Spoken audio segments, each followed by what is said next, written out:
So let's start by looking at those three: the stillness, the movement, and awareness, and how those are. How do we, how do we experience those in our meditation when we're practicing shamatha and vipassana? So I understand stillness as very much this concentrated um, mind, but I understand that stillness as kind of the initial penetrative point where you turn inside and that mind starts to concentrate. We're placing the mind in a volitional way. Yeah, I mean the so by placing the mind, we're reducing, like we're giving the mind a place to return to, right? Mm, So normally if we're caught up in thoughts or emotions or any kind of experience, right, our mind's wandering. And so by using an object in shamatha, we're coming back to a place of rest. And we start to that place of rest starts to develop kind of a gravity. It's a mm-hmm. place that we return to again and again.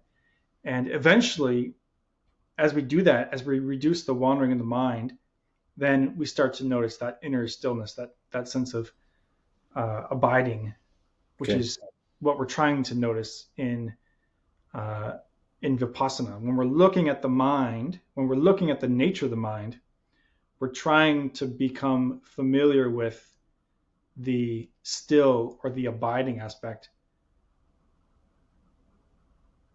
of that nature, Mm-hmm. right? And then from that, once we notice, I mean, right now, like, if we just sit down and meditate, one of the first things we're going to notice is movement.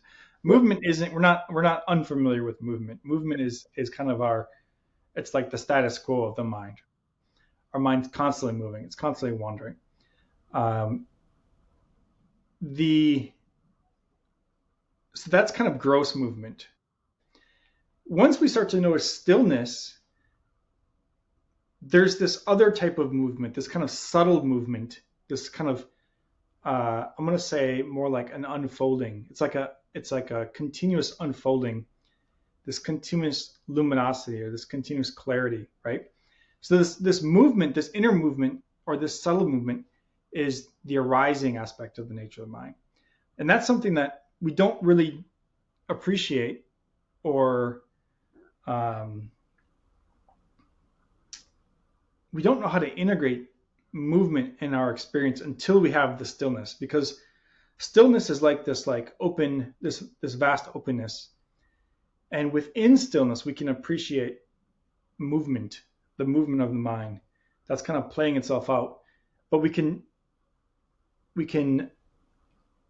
experience that movement without being caught up in it. Two super important things that are striking a chord with me. That the object of shamatha kind of uh, there's a gravity to it. I liked that because as we're drawn back to it, we do have this touchstone where we can find that stillness instead of like you're saying, jumping from thought to thought to thought to thought. There's no home. There's no home base, right? Yeah. There's we're just scattered completely.